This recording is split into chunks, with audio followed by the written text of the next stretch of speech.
Welcome back to another episode of the Purple Pain Podcast.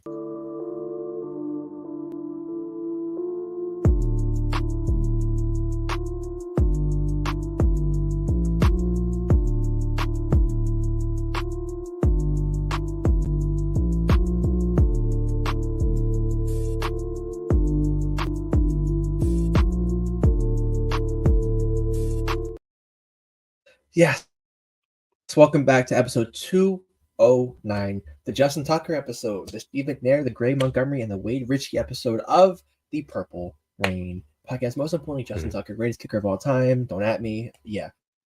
Facts. But thank you all for coming through this Monday episode, this gloomy episode, this pain episode of the Purple Rain Podcast. Yeah. Coming off of an L that, I'll be honest, we deserved. We were the second best team yesterday. Did not deserve to win yesterday. We'll get into more of that. But thank you, everybody, coming through. I see Sutton already bringing you up. First and foremost, you can follow us on Instagram at the Purple Rain Podcast. Follow this guy on Instagram, on Twitter, at Sutton Def. You follow me on Instagram at simplyas10.prod and on Twitter at simplyas10. And most importantly, our sponsor, Manscaped. I was just wearing their boxers. I'm not going to show you, but believe it. Yep. I mean, look at his beard. Look at the fade. Look at it all. It's beautiful. Crisp. I mean, I don't have to even say anything, but I'm going to. If you want to go on there and get a gift for somebody, it is November 13th. We have Thanksgiving coming up, so you do Secret Santa. You know, we got you. Use code PRP, 20% off your whole Manscaped order and free international shipping. Whew. Sutton, got to talk. Yesterday, not fun at all. No, not at all. Not at all. And you know what? It was fun. Actually, yesterday was fun. All the way up until it wasn't. You know what I mean? Because we trailed for maybe, I guess, a grand total of what, 2 seconds, maybe 1 second, right? The whole game. Yep. But we gave it away at the very, very end of that game. So yeah, I mean, like when we were up 24-9 with like 2 minutes left in the third quarter, it was feeling like to me, okay, this is one of those games where I don't have to, you know, feel any cause for concern or worry that we're actually going to lose this game. But then it just slowly started to slip away and slip away and slip away. And the turning point, some people might say it was, you know, the Greg Newsome interception, the pick six. Trust me, I get that swung things a whole lot. But for me, it was the Harbs face. It was the Harbs face. I saw him make the Harbs face. You guys know which face I'm talking about. It's kind of like that dumbfounded, like, I don't know what else to do.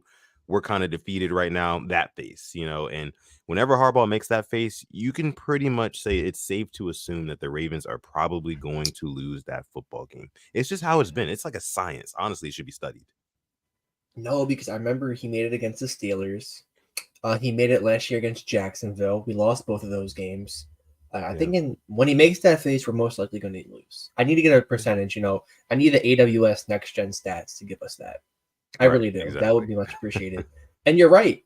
I mean, you're up 24-9. And I sent you a tweet that I'll be happy to bring up the stats. But this team had no reason to lose that yesterday. I'm not going to sit here and harp on players, but I am kind of upset at how that pick six came about because who we were throwing to.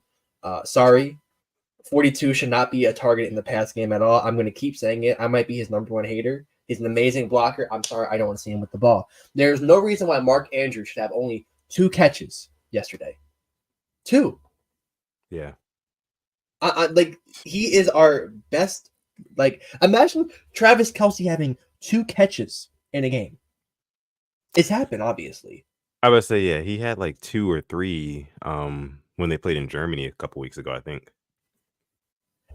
And it wasn't the best of games for them. They scored 14 points offensively. And one thing, I was watching the TV today, and this I just kept my mouth shut. But somebody kind of put criticism on the team, and this media in Baltimore was like, "Well, the offense put up 31 points. Why are you complaining?" That how Hamilton pick six, the offense did that, right? The offense scored that touchdown, correct? So I'm just like, there's so many things I want to get to, but it's just a Monday, but you know. Typical Ravens, same old Ravens. Fourth quarter meltdowns, can't play a full 4 quarters. Yeah, the whole kind of that fourth quarter was just ugly. Like you said, we're going to get into it. We're going to talk about it. But first, we do have some super chat donations here. Before we get into the ball talk, we have to pull up these donations. This one's coming from Cheat Gay, dropping the 5-piece in the chat, making it rain. We appreciate you, Cheat Thank you, Gay. TK. Cheat Gay says, do you think people on Twitter are overreacting when they say trade Ronnie Stanley and trade Marlon Humphrey? I believe they are. They are two of the best players. Yeah, I think it's an overreaction. Stanley, I know he's been up and down, up and down, up and down, but Marlon Humphrey, for the most part, has been pretty good outside of, giving up that touchdown on his literal first game back of the season. He's been pretty solid. Now, luckily, obviously both of those guys got banged up in yesterday's game, which was very scary. Some people were speculating that Marlon Humphrey might have torn his Achilles. People thought that, Stanley's I word was more serious than it was, but we got news just a few hours ago, maybe like an hour ago, like 1 hour ago, that those guys have suffered minor I words. So we don't really have to worry about, losing them for the season or having them miss an extended period of time. Maybe they don't play on Thursday because it's a very quick turnaround, but we still will have those guys for the season. But in short, again, to answer your question, Chike, yeah, I think people are overreacting, after a loss. That's just kind of what happens. Yeah, I couldn't agree with you more. Trading Marlon, if somebody says trade Marlon, they definitely became a fan like more recently. Because if you knew what we went through secondary wise, 2014, 15, 16, 17, when Jimmy Smith was out, it wasn't good. Getting Marlon Humphrey, really helped us get that, the number one defensive back. And when he went out yesterday, they were cooking us over the middle. Cooper was eating us alive. Deshaun Watson was having his way with us over the middle of the field. So yeah, I mean, getting rid of Marlon Humphrey is just asinine. It's just stupid. Stanley, he is up and down. That's unfortunate. I did see some people say maybe a post June 1st cut. My thing is you got to draft a tackle in the first round if you want to replace him. You have to have a plan instead of just blowing it up. Yeah. But yeah, overreaction.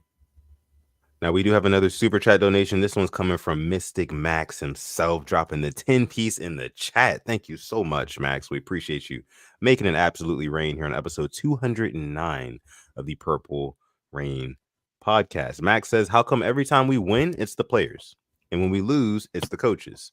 That was the worst game of the year from 8, Lamar Jackson, that is. Only game on the coaches has been Indianapolis. Lamar Jackson has struggled being a closer. Alex, I want to get your thoughts, your take on this. As a matter of fact, this segues perfectly into the ball talk segment that we have. You guys know, brought to you by Manscaped, the Purple Rain Report, where we cover what happened in the Ravens' previous game. So you guys can see the stats up here for context on what happened yesterday, everything that went down. But Alex, I want to get your take on what Max is saying here. Max, we call him Mystic Max for a reason. And I spot no lies here. Was not a good game at all. Granted, line didn't give him time. Just the turnovers, man. Turnovers. I get that pick six, you can say it's not on him, but at the end of the day, it's a quarterback throwing an interception. That was awful. The deep passes, man. He had Zay, missed them. Like we've been talking about, getting more accurate on the deep ball. We need that. We need that big play. And then it just collapsing, man. Just we could get nothing going in the fourth quarter, and I do have to agree. This definitely was the worst game of the year from him. The way we want to put the Pittsburgh game, everybody else, but it was a bad game for him yesterday. It was just a bad game for everybody as well, but definitely not the best game from number 8 at all. No, yeah. I mean, I agree there, but what I will say is that in its totality, I have to disagree with Max's point here.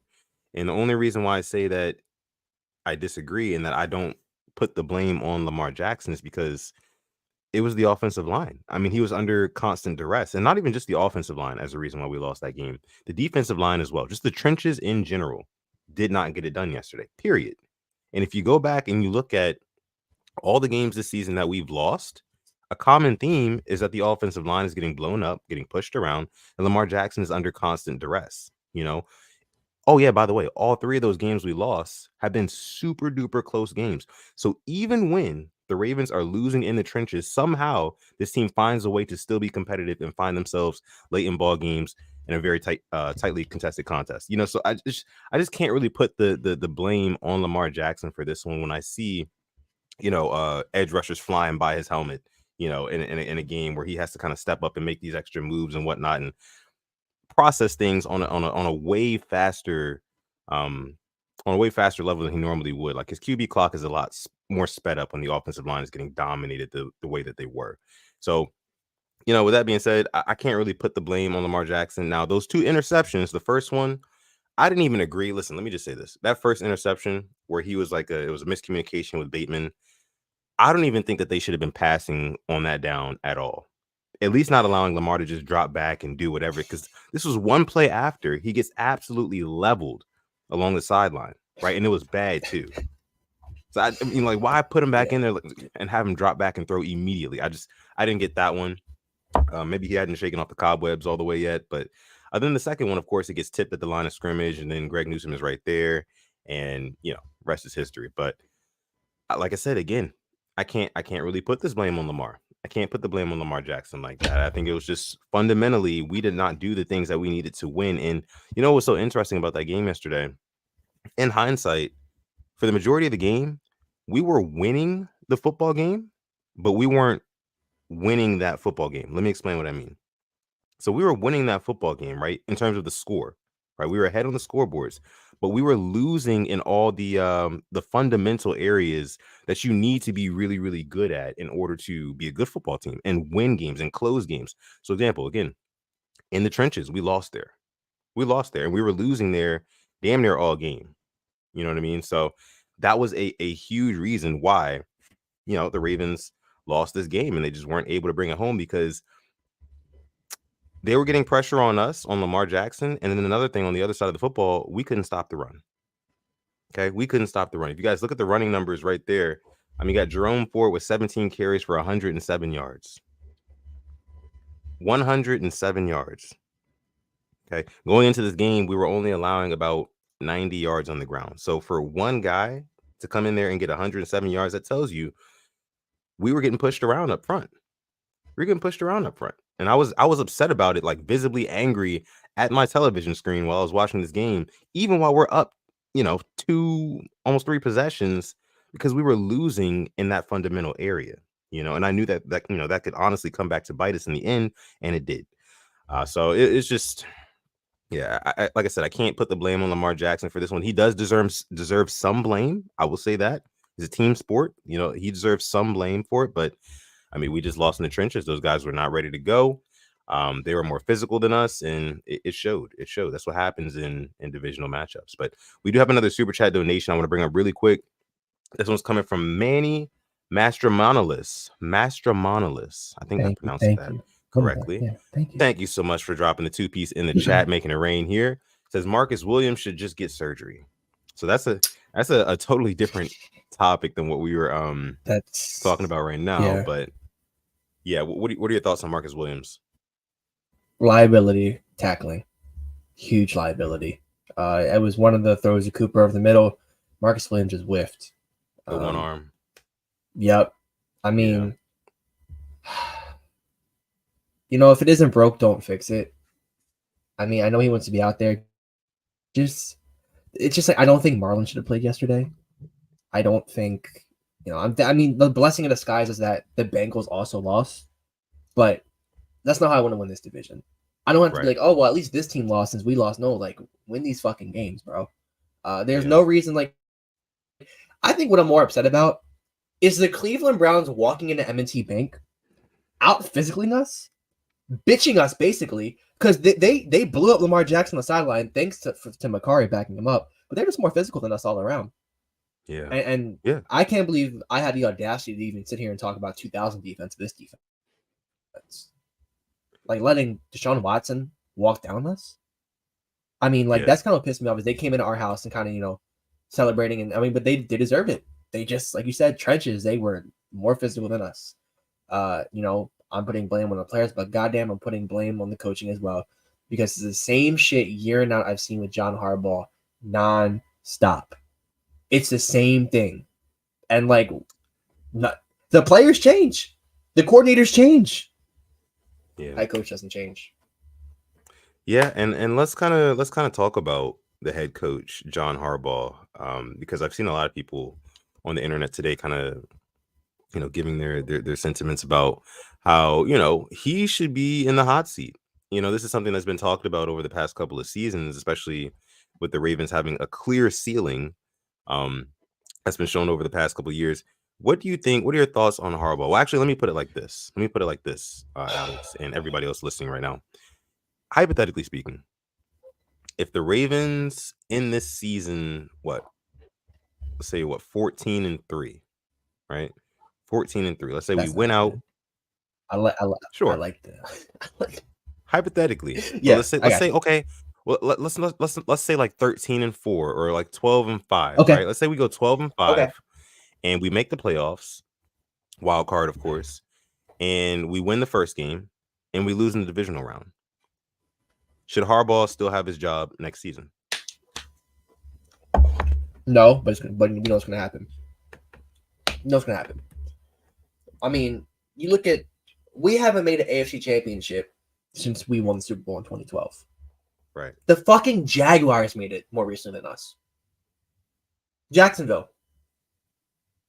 They went through a whole rebuild, came back, and they look good now. Like and we're gonna keep him. I mean, the only way that he gets let go is if we just completely shit the bed. He has every excuse in the book. I mean, I like Harbaugh as a human.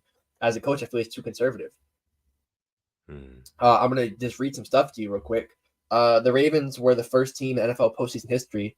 We outgained our opponents by 120 yards in 4 straight games. We're 1-3 in those games.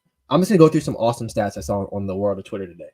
4 teams in NFL history have led by more than one possession in each of their first 11 games. It was the 42 Bears, the 09 Saints, and the 2011 Packers. Those 3 teams started off 11-0. 2022 Ravens were 7-4. That was last year. That wasn't the 2021 I-word year. This year, though, the least time spent trailing in the first 10 games of the season in the last 40 years. 84 Dolphins. They started off 10-0. 98 Broncos started off 10-0.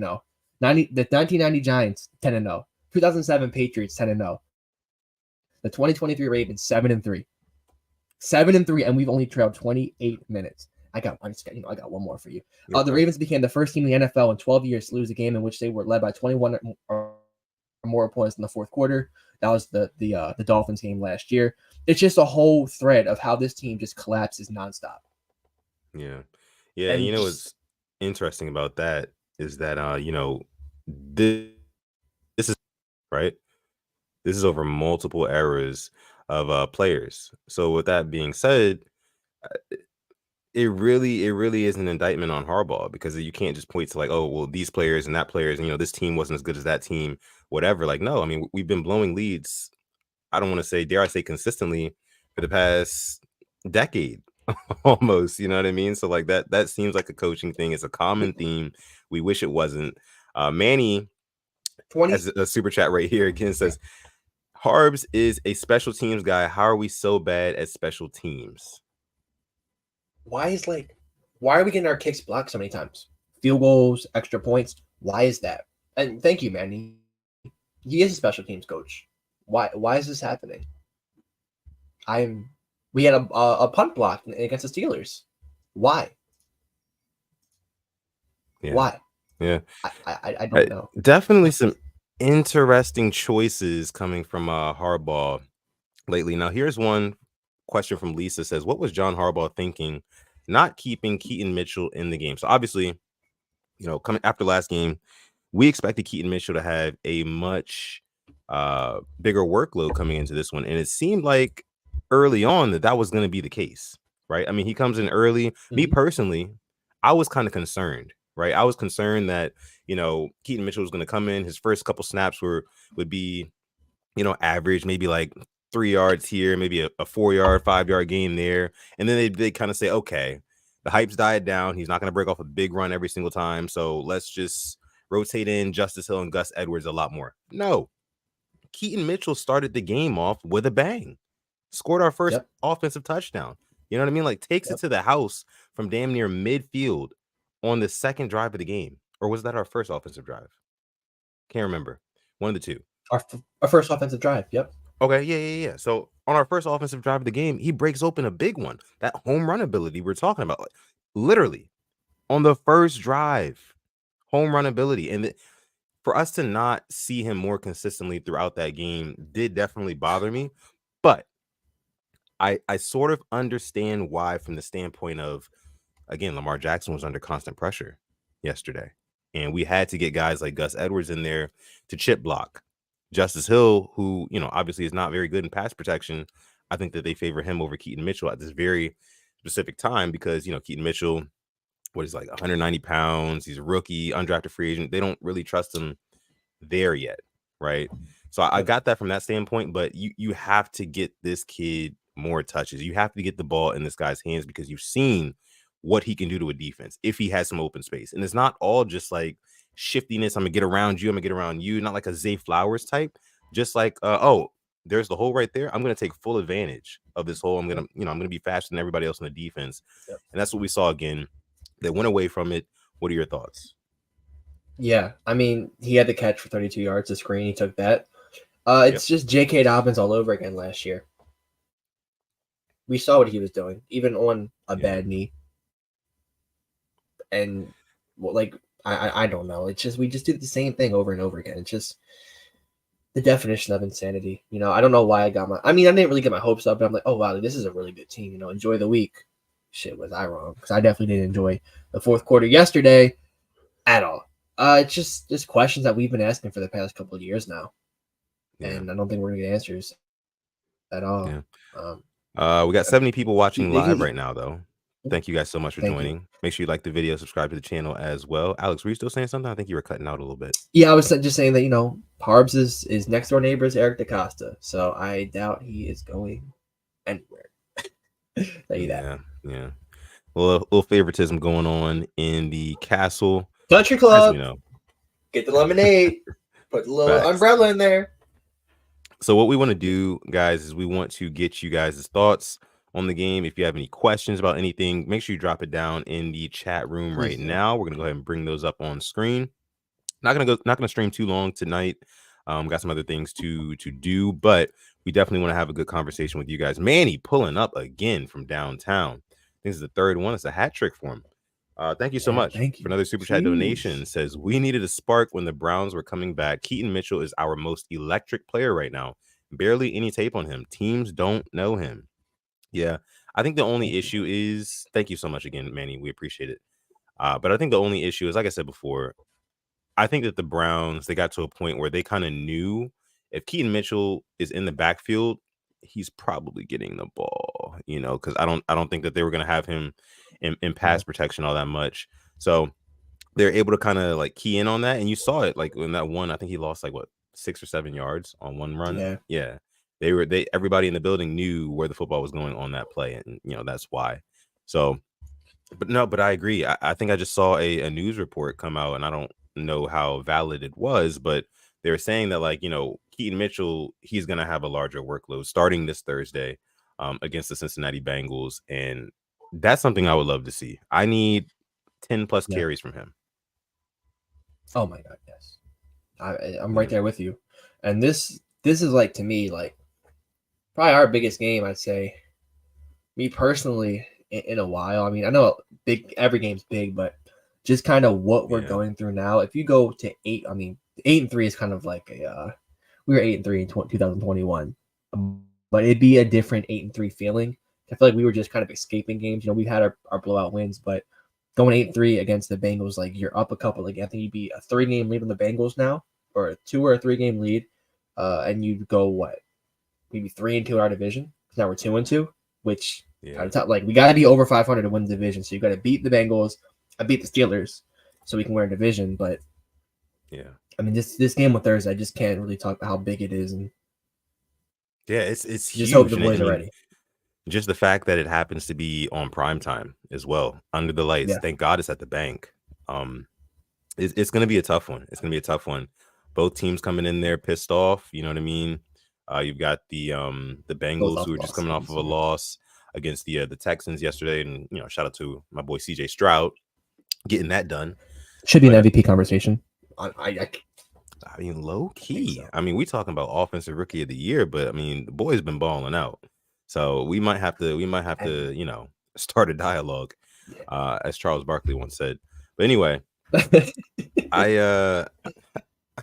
I definitely do think that this game on Thursday is going to be the most important game of the season. Like you said, I mean, just because of the playoff implications, the divisional implications, and then also we're coming off of a loss, back-to-back losses. Not good, right? Not good. And man, I mean, just the most important thing, man, like you said, our division, you got to be over 500 in the division in order to win it. And we already dropped one against the Steelers that we should not have dropped. So we need to go out on Thursday and be dominant up front. It's just, I know it's a fast Yeah. turnaround time, but the Bengals are going through the exact same thing, so Right. we got to be ready for it. And we'll cover all that on our Thursday episode, of course, which will be a very interesting episode. Actually, we still need to talk about that. We still need to talk about that for sure. We still need to talk about that. I didn't want to go to the game. Like after I was like, man, like if I'm paying money to go see this shit like on Thursday, like what yesterday was a disgrace. I feel bad if people spending good money to go and watch that. That was awful football. You're right. I mean, I can't even but honestly though, like if I'm a fan, I probably had a good bit of fun at yesterday's game. Seeing that Keaton Mitchell touchdowns, seeing the Kyle Hamilton, the Odell Beckham touchdown in the third quarter. Like it was a pretty cool game to watch for the Ravens until that fourth quarter. You know what I mean? That's when everything just kind of started to go super duper downhill. Yeah, right. So 4 quarters of football, that's really all it boils down to. The Ravens have to be able to they got to be able to do that, man. They have to be able to put together 4 quarters of good football, not fall apart in the fourth. And we just have not really seen that. And speaking of yesterday, James Prochet, I appreciate what you did for us. I appreciate it. Man, I don't want to know how he's feeling. Yeah. I couldn't imagine how he was feeling standing in that stadium yesterday. And it was Duvernay. That punt. Yeah. Who recovered it. They were boys. They were drafted together. I mean, they did everything here together. It was Duvernay to recover that fumble. Because that's his only role right now, special teams. And he, yeah, this. By the way, Duvernay does have a couple catches on the season. Yeah, yes. So just want to put that out there. He's not completely but yeah, man, the fourth quarter, not finishing games, is getting fucking old. It's getting real old. We're a professional team, a high school team, or a college program. Yeah, it's definitely it's not getting old. It is old. You know what I mean? Like I'm tired. Yeah. I'm sick and tired of not being able to close out games in the fourth quarter. This is what playoff football is going to be all about. In case this team doesn't know, in case Harbaugh doesn't know, which I know he does, right? I mean, playoffs, you cannot have these breakdowns late in the game. Just can't. 2 wins since 2012, 1 win since 2014. Yeah, enough said. Kobe says Mitchell should be overtaking Justice Hill snaps, period. I do not want him anywhere near an option play with Lamar Jackson. I can understand this, especially with the fumbling problems between Lamar Jackson and Justice Hill. They just cannot seem to get on the same page for whatever reason. But no, I agree. I mean, I think that you have to go with Keaton Mitchell as kind of de facto RB2 right now because he's the hot hand. I mean, I love Gus Edwards. I do. But like his production has a clear ceiling, and we've seen that ceiling. And I think that Keaton Mitchell, we're yet to kind of experience that ceiling yet because he has 2 30+ yard run touchdowns and he's only started 2 games or been a featured part of this offense for 2 games now. That's pretty crazy. And if you're a coach, if you're John Harbaugh looking at it, and John Harbaugh said today, he said at the press conference, he said, it was just kind of the way the game went, why Keaton Mitchell didn't get those extra snaps. Or extra carries rather. And then he was also going on to say, that was a coaching staff thing. Basically, he owned up to it. But it's like, bro, like if I'm sitting at home watching the game and I can tell you, like, bro, put Keaton Mitchell back in. Like he's one of our best offensive weapons right now. Period. He's one of our best weapons on offense right now. Like, give him a chance. Make defenses find out a way to shut him down. We don't have to just sprinkle him in here and there. Like, no, give him the ball. This is what you do with younger running backs. They're workhorses. You know what I mean? You give them the football. Yeah. So hopefully we see more of that. Hopefully this was a wake-up call for the Ravens offensive staff, especially the Ravens offensive coaching staff. Hopefully this was a wake-up call for them. But man, yesterday was rough. It was rough. Yeah. And one thing that you brought up last week was the time of possession when we beat the Seahawks. I'm bringing that Yeah. up this week now. 34 Mm-hmm. to 25. I mean, we lost it. And it goes to show, look, just the rushing, like you brought up. Ford, Watson, hell, Hunt. So, Yeah. I mean, the thing is that you don't get any wake up calls in the playoffs. You lose and you're out. Yep. So, fix it now.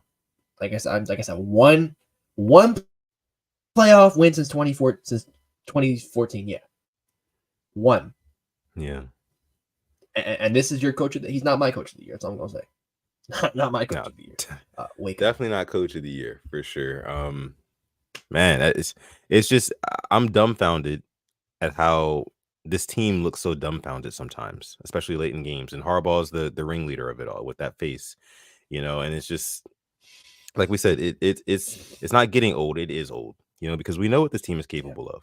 When this team is firing on all cylinders Yep. and they're hot, they look like world beaters. I mean, we just got done talking about how they might be world beaters for the past 2 weeks, and then they come in this game knowing that it's a divisional opponent, knowing it's going to be a tough, gritty, physical football game, and you know, largely just didn't show up. I'd have been very curious to know how that game would have went if we did not get that Kyle Hamilton pick six on the second play of the game. Yep. Like Yep. I would have been curious to know. But you know, again, and I'll say this about the divisional games. I wasn't surprised that we lost that game. Like I wasn't even mad, to be honest with you. I wasn't even mad because I know what divisional games. I know what they mean. I know what they are. Like divisional opponents will always highlight your weaknesses in ways that other teams cannot. They just can't do it. Yeah. And like for example, against the Cardinals a couple weeks ago, the Cardinals actually had success running the football on the Ravens defense, which Mm-hmm. I think the run D has been sort of it's like been a low key issue this season because there's been a couple games where some running backs have gotten off on us. But like I said again, the Arizona Cardinals, they had a good rushing attack against the Ravens, but still lost. They still lost that game because they could not maximize our weaknesses. The Browns, they have a good game on the ground. They win that game. Why? Because they know our weaknesses. They know what we don't do well, and they maximize those things. They emphasize those things. They highlight those things. That's what happened yesterday. And yeah, I mean, it's going to continue to happen in these divisional games if we can't get it together. Simple as that. Yeah, 4 quarters of football. Yeah. Gotta love It's AFC North unfortunate. football. Gotta love it. Gotta love it. Let's go ahead and bring up a couple more questions, comments, concerns from the chat here. Then we're going to go ahead and wrap the stream for the night. 81 people watching live right now. Thank you so much for coming through this episode 209 of the Purple Rain podcast. Don't forget to like the video. If you are here, you're enjoying the content, and you are not yet subscribed, maybe consider hitting that subscribe button because that also helps us out a whole bunch. Okay. Let's see what you guys are saying here. EDD says this has been old. Second to Mitchell word, but Gus is the running back 2. That's his role. Someone has to pick up running back 1. Yeah. What do you think in terms of like Mitchell and Gus being like a 1-2 punch? Who do you I think like it. should be the one? Who should be the 2? Like for yesterday, I feel like Gus should have been in there, and then you have Keaton Mitchell. It's a good change of play. Gus wears them down, and then when they're tired down, you bring in the fast running back, Keaton Mitchell. I thought that's what happened on the first drive because he came in. It was a 39-yard touchdown, and we drove down the field. We brought in Keaton Mitchell, gone. Yeah. I mean, but other no, you're games it right. could That be was the a other way 1-2 around. punch right there. Right. Yeah. So no, I agree with you. Yeah, it's just it depends the game, but we don't get paid the game plan. It's like they do, and just what was yesterday, and just some of I don't know, this Western coaches and players. Kind of at a loss for words after a loss like that. Again, the main reason that the Ravens lost that game yesterday was because of trench work.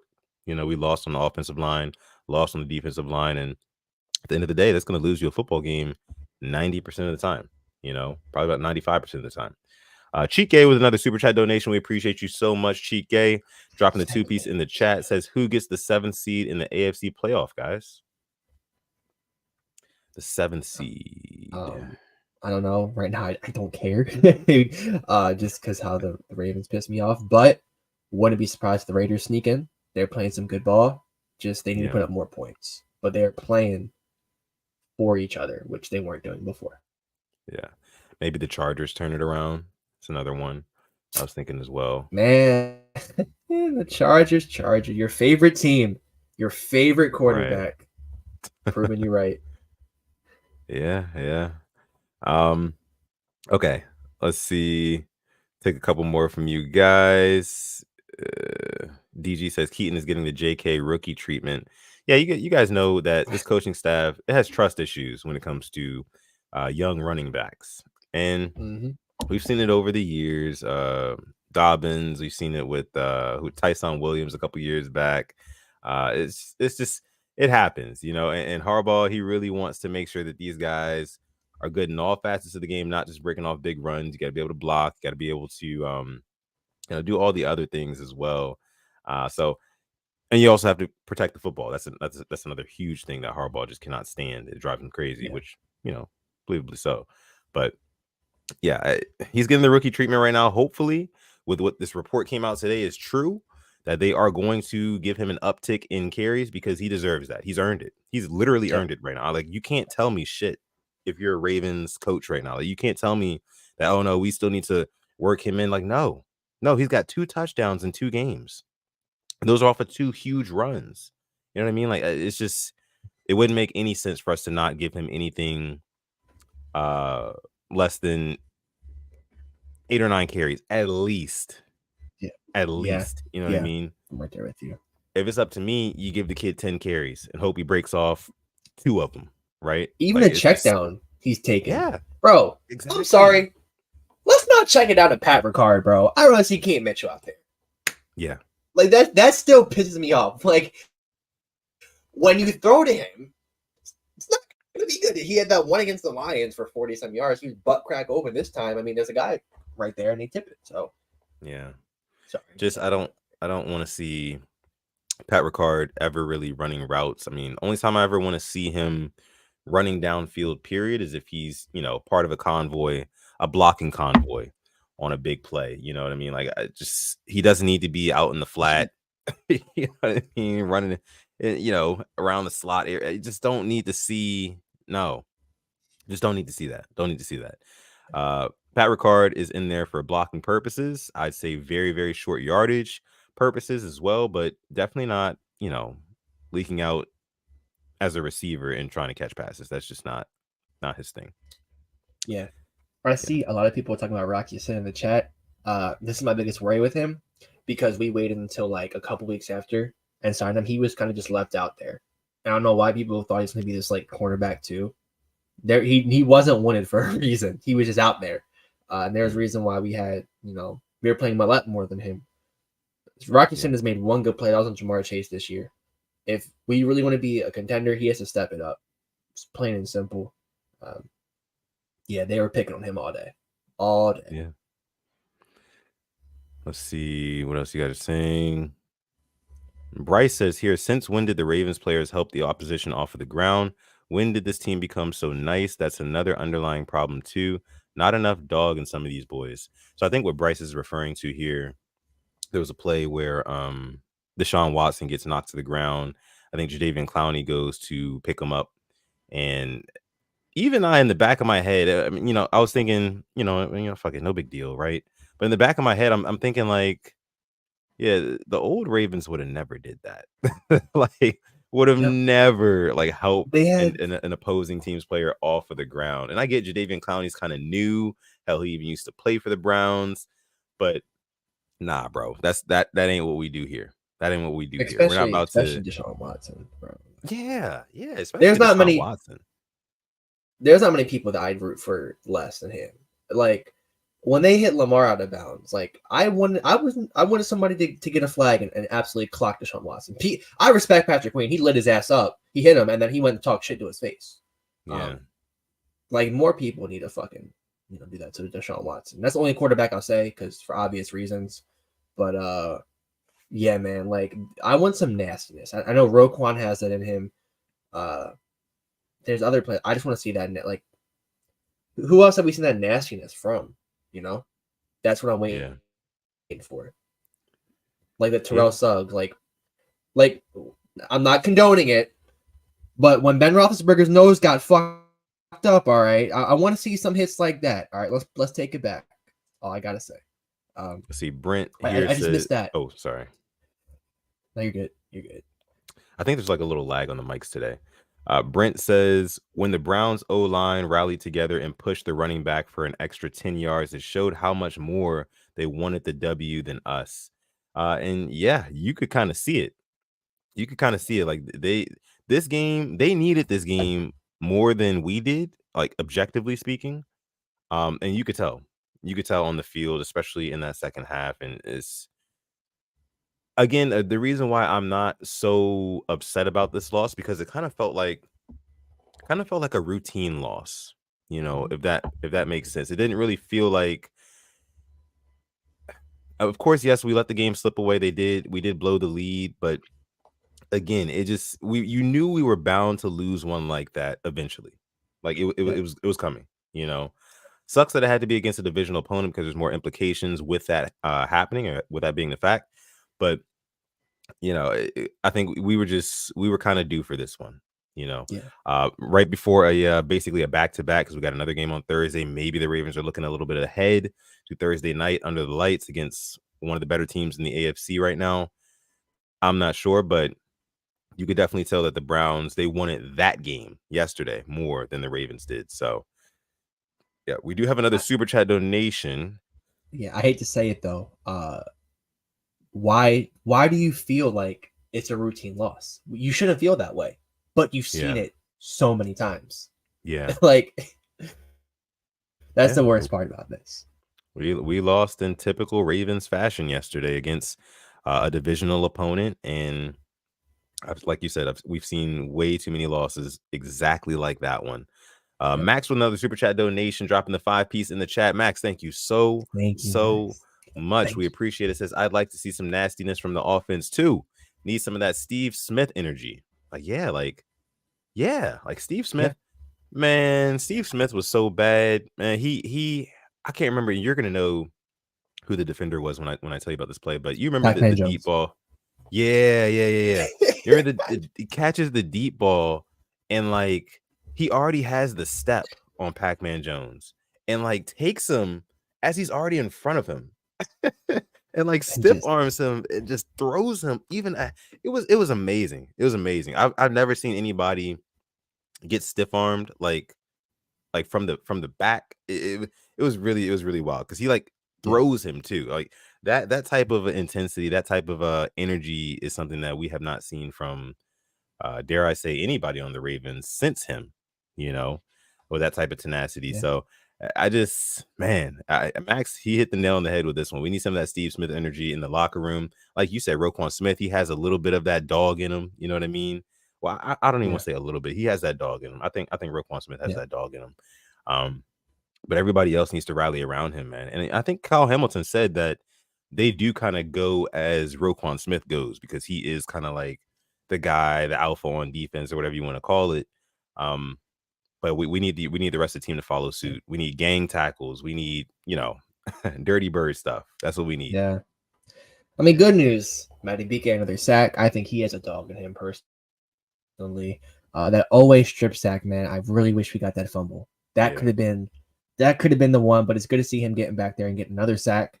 And just closing in. I want to see us closing on sacks. And one thing I saw you put it out there about the whole how there should have been a penalty on the block on Kyle Van Noy. That penalty is not losing us or winning us a game. And you Right. couldn't have said it any better. It's like, let's stop picking after things. The game is over. We lost. You can't put it on the refs. You can't put on this or that. We lost. Yeah. Eat it. Yeah. We lost. And I used to, like, I mean, I can't be too mad at Ryan Mink because he was the one who tweeted out that that video earlier today with the missed penalty or whatever. And I can't be too mad at him because I used to be that same Ravens fan.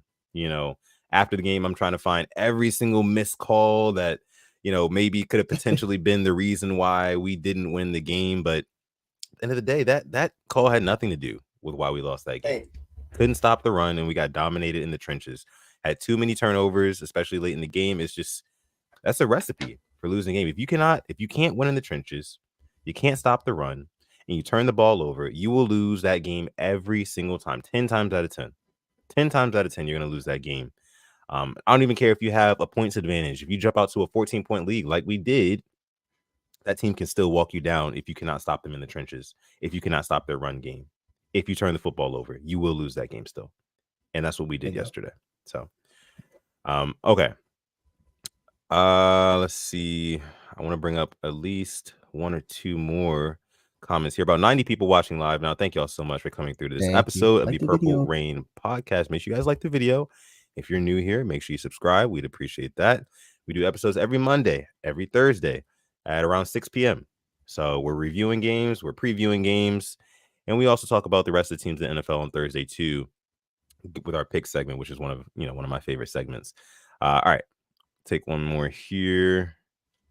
Yeah, I mean, Rock Hawkins says I texted my buddy last night after going to the game and watching the game at home. Said we lost in the trenches. Yeah, says it was even clearer on TV. Yeah, man, I'm gonna go back and watch the game too, like the all 22 whenever it drops, probably like tomorrow or something. And I'm gonna look at it and I'm gonna see, because I want to see really who was getting dominated the most on the offensive line. I'm really interested to know that. Obviously, we need Morgan Moses back. I'll say that too. I think he practiced in full today, so that is good news. But yeah, man, can't lose in the trenches. You will lose a football game. That's the recipe. So yeah, Makari needs you to be better. Just all around, just got to be better. It's just that's not Super Bowl winning football. Yeah. Let's see. Tanja Bowman here says Steve Smith would act like every ball is his. That's what we are missing. If the ball is not perfect, they don't even lunge forward to catch it.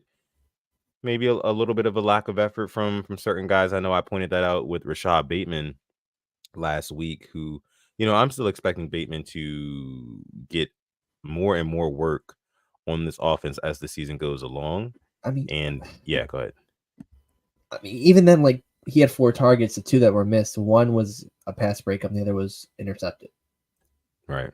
So I'm not sure where they are with him, honestly, at this point. Yeah. Let's see. The Van Noy one should have been a foul, but he got laid out. Yeah, I mean, it was kind of weird. I was talking to my friends while we were watching the game. I was like, I understand why they gave Van Noy the flag, because they always like to get the guy who retaliates, the guy who reacts. But I mean, it was like a crackback block, like a blindside block, right? And then he stands over him, right?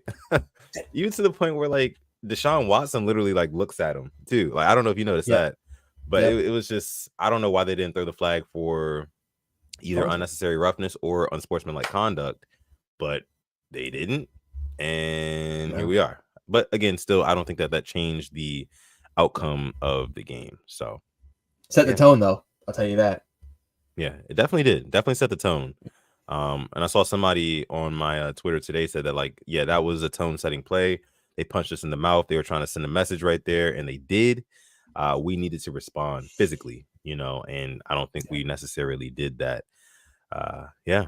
So, all right. I think we're going to go ahead and leave it there for this episode of the Purple Rain podcast. Again, like I said, we're not going to go too long tonight, about 50 minutes. Thank you guys so much for coming through to this episode. We appreciate it. Make sure you guys like the video, subscribe to the channel as well. We got another episode coming out maybe in the next couple of days. We're going to figure something out here. But listen, huge game on Thursday. Huge game coming up on Thursday. So, obviously us fans have nothing to do with the outcome of that game, but me and Alex, we're going to be locked into all the news coming out over the next couple of days. Who's playing, who's not, what the coaches say the game plan might be, what Monken is saying out of his mouth after what happened yesterday. We're going to be following all that, because it's going to be a huge game for us, probably the biggest game of the regular season for us, at least thus far. So make sure you follow us on Instagram at the Purple Rain Podcast for updates on this show. You can follow me on Twitter or Instagram at Sutton Def, like you see down below. And then my guy over here, you can find him on Twitter at SimplyAS10 and on Instagram at SimplyAS10.prod. And do not forget, subscribe to his YouTube, SimplyAS10, and also follow him on TikTok at simplyas10. Go figure. Okay. And then last but not least, of course, Manscaped, our sponsor, Manscaped. You can get yourself 20% off. It is officially the gift giving season. I mean, Thanksgiving is literally next week. So Black Friday is literally next week.